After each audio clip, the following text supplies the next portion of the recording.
রাশি যদি আপনার হয়ে থাকে বৃশ্চিক, বৃশ্চিক রাশির জাতক জাতিকাদের ক্ষেত্রে আমি মনে করি যথেষ্ট গ্রোথ বা অপরচুনিটিস আসবে যারা স্পিরিচুয়াল ম্যাটারে আছেন।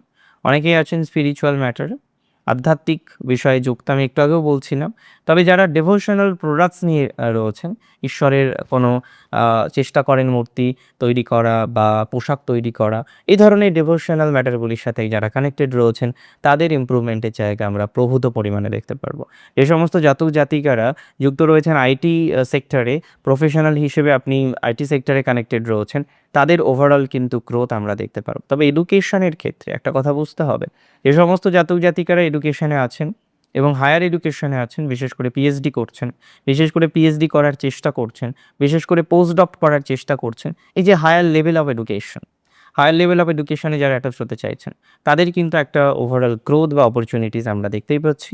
এবং সেক্ষেত্রে গ্রোথ যে আসবেই, সেক্ষেত্রে যে আপনার সুযোগ সুবিধাগুলো বৃদ্ধিপ্রাপ্ত হবেই, এটি নিয়ে কিন্তু কোনো সন্দেহ রাখছি না।